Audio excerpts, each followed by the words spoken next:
Hi, this is Artists at Work, and I'm your host, Andrew Paa. With me today is Dr. Matthew Holm from Kent State University, where he's the Director of Percussion Studies. He's also an avid performer and clinician. Welcome. It's so great to have you with me today. So one of the things I always like to ask is how people kind of got their start in music. And I know many percussionists do tend to start with piano. Was that kind of your route too, how you got into starting to play percussion? Yes, well, I'm originally from the Twin Cities. I was born in St. Paul, Minnesota, and I'm the youngest of five. And my parents are both educators, and I could quote my dad in saying, the two most important things I did as a parent were get the cheapest house in the best neighborhood we could and get our kids in band. And that's where it all started. But the deal with the parents, we had to, before we play an instrument, do piano for at least a couple years. And we studied with the organist at our Methodist church. And I would sing in the choir a little bit. But certainly I learned how to read music on the piano. Great. So were your parents then, did all of your siblings pursue an instrument? Did they all kind of do it for a little bit and then stop, or are they all musicians as well? They played through high school. Okay. And with the exception of Becky, she played French horn through her freshman year of high school, and then switched to choir. Right. She was the only one who did that, but there's a trumpeter, a trombonist, a clarinetist, and they aren't performing as a career anymore, but they're very much fans of music, and they still listen to music, they go to concerts, and that's kind of, it helped them as far as that's concerned. It's just being well-rounded human beings, I think. Great. So what was a moment that made you decide that music was the direction you wanted to go in? Was there a moment, or was there a series of moments or an experience that you had that kind of said, hey, this is what I think I want to do with the rest of my life? Yeah, I think young kids want to pursue what they're good at. It becomes part of their identity, even very early on. And I did teach middle school band for a little bit of time when I first moved to Texas. And the moment for me was the beginning of sixth grade. I started band in fifth grade, but it became more specialized, and I was at a middle school that had 6 band directors at it. Oh wow! It was right before. That's yes, big. yes. Very. It was right before it split, and they built another one. And but I actually had 2 percussion band directors in middle school out of the 6, and their names were Jeff Christensen and Barry Peterson, and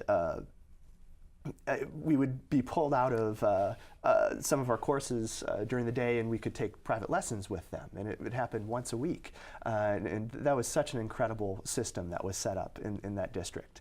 And the very first chair test, I ended up being first chair, and I had never, I couldn't really think of the times that I had been first place, maybe track and field meets or something like that, but that it was kind of a validation, of what I had been doing, and it just kind of went from there. It's like, this is something I'm good at, I'm going to try harder at it, and I'm going to respect it. And it was a combination of that and just being in the perfect place, I think, as far as public schooling and just inspiring teachers. And those 2 middle school directors that I mentioned, they were actually the drumline teachers at the high school as well. So I had them, from 6th grade all the way through high school. And I still keep in touch with both of them, and they're still teaching. So it's pretty incredible. That really is incredible. It's not very often that you get to work with mentors who inspired you for so long. A lot of the time, for me, I had a lot of different teachers as I went through my schooling. So I had one teacher in 5th grade. I started the violin later than most. It usually starts in 4th. In our school district, and then I had the same middle school teacher, but in high school I ended up with 3 different directors of our orchestra program. Only one of which was a violinist. The other, I think he played brass, and the other one kind of played multiple instruments. And so he wasn't a specialist in any one area. So it was a very different experience for me. But then I finally found myself a teacher when I turned 16 that I really liked working with. And that's what kind of, I mean, I decided back at the beginning of high school that I really like music. I didn't feel like I was the best at it, but I really felt like it was important that I continue it. Yes. So, and then I went to undergrad for music, and then you went to the University of Minnesota, correct? Yes. And you did a Bachelor of Music. Was that in performance? And then a Bachelor of Music Education? Both, actually. Okay. Yeah, I completed both, and but I did go directly to my master's degree Okay. after that. And was your master's in performance then? In performance, In performance. correct, at Arizona State University. Okay. And then after you did that master's, did you then go teach for a little bit in the public school system, or did you kind of go for your doctorate? What was kind of your path after that? I completed the doctorate, all of the coursework. I did the 3-year residency, and then at that point, I had an opportunity to open a brand new high school in North Texas. Oh, wow. And I was an assistant band director, but percussion specialist, so I would travel to the middle schools. I had a beginning class that I taught, and then I did percussion ensemble at the high school. I taught AP music theory, but I never actually conducted bands. I would assist in the large ensembles, but I really got to do what I wanted to focus in on my passion of teaching percussion. And I did that for 4 years in Wiley, Texas. It's just east of Plano, northeast Dallas. Wow, that's incredible. You know, it seems like you've had a really good experience with education in high schools where you've actually been able to have those specializations either as a student or as a teacher, where you've been able to really focus in on your area of specialization, which is, as we know, sometimes kind of rare in the education system. But in Texas, where you were, that's a lot more common to actually have that. It's one of the one of the largest school districts in the country, school systems throughout Texas, and they put a lot of resources into their education, especially for music. Yes, and I would say that my upbringing was very similar to that architect type in Texas. I was able to put a college audition together, for the largest school in the state, without taking private lessons outside of the program.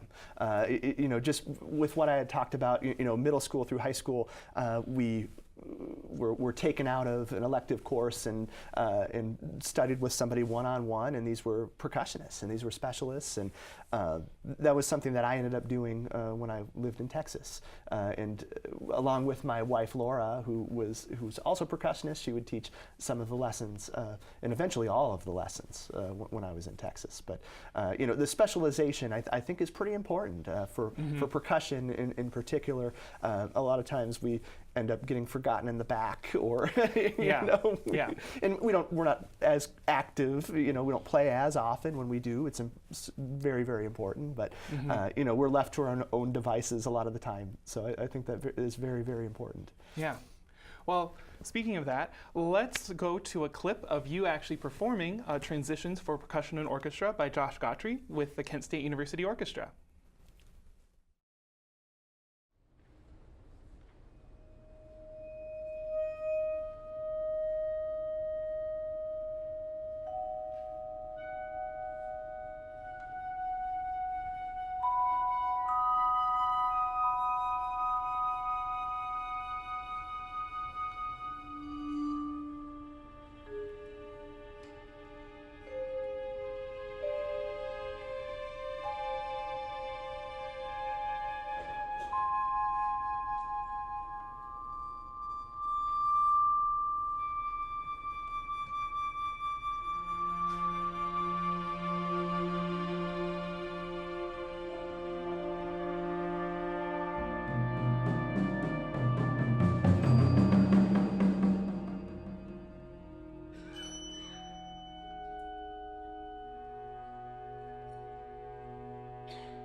Welcome back.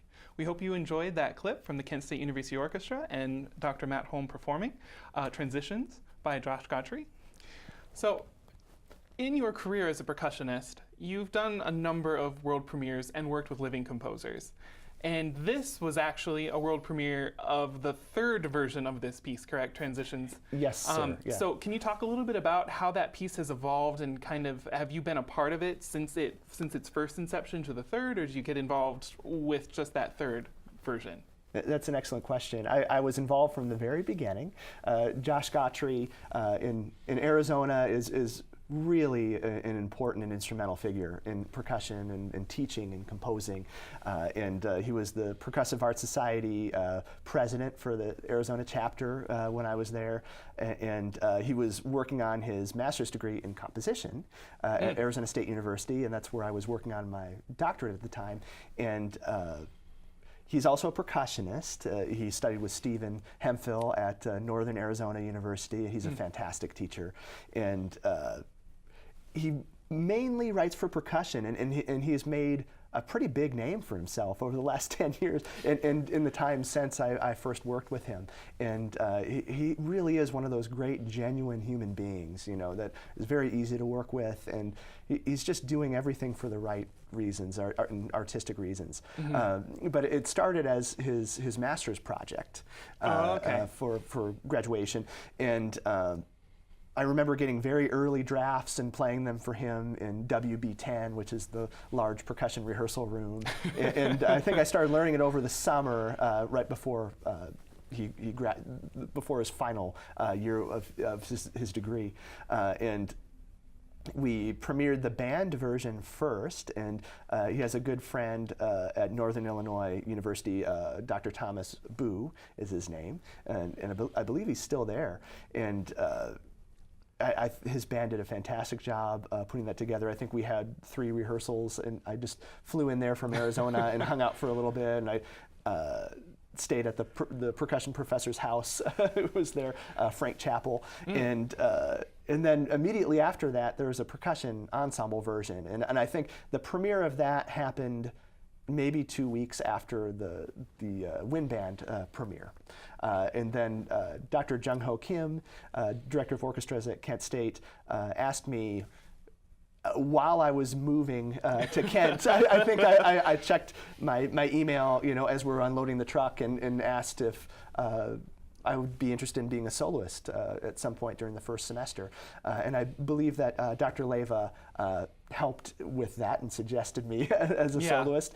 And I thought of a few different things. I had played several other concerti before. I had done the Ne Rosario concerto for marimba strings. I was a winner of the U of M concerto contest. And in grad school, I did the same thing, but played the Creston marimba concerto the second year of my master's. And I had done a few others, you know, with piano, and I went through my head, and I didn't really feel like doing any of those. I wanted to do something new, and I thought of Josh's piece, and I immediately asked him if he'd be interested in rearranging it or rewriting it. I mean, there was a whole lot of, it's very, very different than the band version. And within, I think, a month, he had a draft. And from there, I think it was finally finished about a month before we started rehearsing it. But I thought it turned out, and I think that the symphony orchestra version is my favorite version. I think it's really fantastic, and it's incredible that Josh was able to do that so quickly and so effectively. Big thanks to him. Yeah, I mean, that was a concert, and actually, I was actually in the orchestra too. Yes. I actually, because I work there, and Dr. Kim just asked if I was interested in playing, and I said, of course. Premiering new works is always a fun experience, and I was going to be there anyway. I usually try to attend all the concerts for the orchestra, so I said, absolutely, I'll come and play with the orchestra. So when you work with a composer like that, it's always an interesting experience, right? Because sometimes you'll get the drafts, and then sometimes you'll come back and say, this doesn't work quite as well for me, or they listen to it and they go, ooh, I don't like how I wrote that, kind of thing. Was there a lot of back and forth like that with Josh as you were preparing that original version? I think what separates my experience with Josh and a lot of the other experiences that I've had is that Josh is a percussionist, and he still performs as a percussionist, and he's very accomplished as a player, and so he has probably played all of the parts. I've never asked him that, but I really do believe that, you know, and sometimes. Yeah, it's really, those aren't the logistics of playing the parts, and whether or not it's idiomatic or along those lines, it really doesn't happen with him. You know, it's more like, well, how should I pedal this vibraphone part, and how, well, if I switch to mallets here and I'm playing on the drums, I can't really play a roll. You know, but very, very minor, you know, as far as that is concerned. It's more higher level interpretive things, you know. There's a moment in the beginning where I have two bows, and you know, having to figure out how that worked, but these were things that he had already thought through. But I've had situations where it's like, well, I can't really play a one-handed roll here, you know, while I'm doing this, you know, my arms aren't long enough, you know. But I applaud composers who really try to push the envelope that way. You know, I think a lot of our techniques have been developed in the very young world of percussion repertoire. You know, they've been developed by composers who are not percussionists, and you know, and those are a lot of our best pieces. And you know, early on, it might have been naivety, you know, as far as what could be done, but they were really creating what could be done at the same time. Yeah, that's incredible, because I know, you know, in the development of music, it used to be, especially in the violin, piano, string world, it used to be a lot of composer players. And then that tradition kind of went away after the early beginning of the 20th century, and I'm starting to see more of a resurgence in that kind of ideal, especially in a younger field like the percussion area. So that's always great to hear that, you know, something does work with the instrument. As we just have a little bit of time left, can we talk about a little about your upcoming concert on April 12th with the percussion ensemble? You're actually doing the transitions, you're performing that on that concert, but in the percussion ensemble version, correct? Yes, and it's only been played one other time, and that was in Tempe, Arizona.